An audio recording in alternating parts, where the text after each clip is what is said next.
இன்றே டவுன்லோட் செய்து உங்கள் ஃபேவரட் ஷோக்களை என்ஜாய் பண்ணுங்க. ஆனா அது எந்த கிடையாது. ஏய், இவ இல்லன்னு எப்படா தெரியும் உனக்கு? அண்ணா, உஷாரானிட்ட கம்ப்ளைண்ட் பண்ண அந்த ஃபோன் நம்பரை வச்சு யார் இதை பண்ணியிருப்பாங்கன்னு நான் விசாரிச்சேன். விசாரிச்சதுல அந்த நம்பரோட ஓனர் ஒரு கண்ணு தெரியாத ஆளுன்னு தெரிஞ்சது.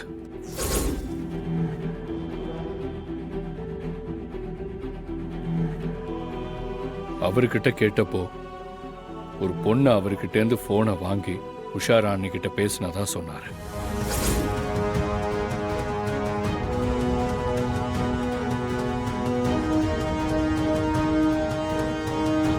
அவர்கிட்ட விசாரிச்சப்போ உஷாராணி கிட்ட கம்ப்ளைண்ட் பண்ண அந்த பொண்ணோட குரல் நல்ல ஞாபகம் இருக்குன்னு சொன்னாரு.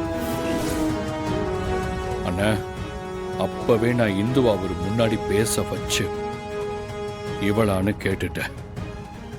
அவர் அப்பவே அடிச்சு சொல்லிட்டார், இந்த பொண்ணு இல்லைன்னு. கடவுளே, கண்ணு தெரியாத ஆள வரைக்கும் வந்துட்டாங்க. ஒருவேளை நம்ம மாட்டிப்போமோ? அண்ணா, எனக்கு ஒரு 2 நாள் மட்டும் டைம் கொடுங்க.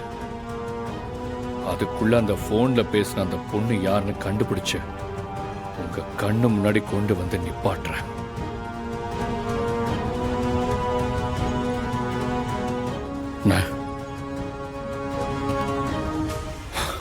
நான் உங்க மேல வச்சிருக்கிற விசுவாசம் இருக்குல்ல, அது மேல சத்தியம் பண்ணி கேட்கிறேன். எனக்கு இந்த ஒரு வாய்ப்பு கொடுங்க.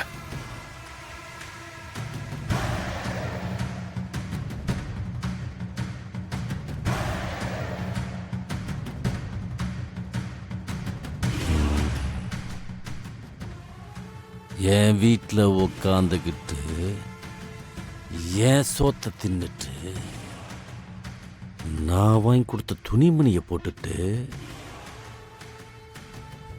இந்த வீட்டில இருந்து துரோகம் பண்றவ எவன் எனக்கு தெரியணும்.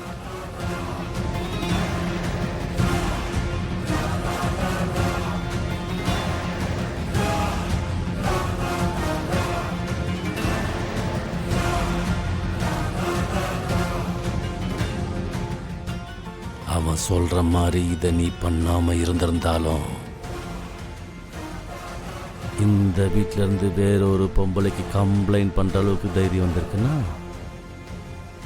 அதுக்கு காரணம் நீதான். கர்ணா, நீ என் மேல வச்சிருக்க விசுவாசத்தை நான் நம்புறேன்டா. என்ன ஜெயில உட்கார வச்சது எவ்வளவு இருந்தாலும் சரி, இன்னும் 2 நாள்ல என் கண்ணு முன்னாடி வந்து நிக்கணும். சரிங்க.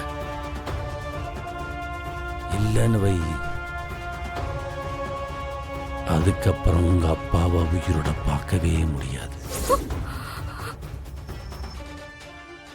அந்த ஆளு உனக்கு உயிரோட வேணும்னு நினைச்சனா இதுக்கு காரணமானவளை என் கண்ணு முன்னாடி கொண்டு வந்து நிறுத்து.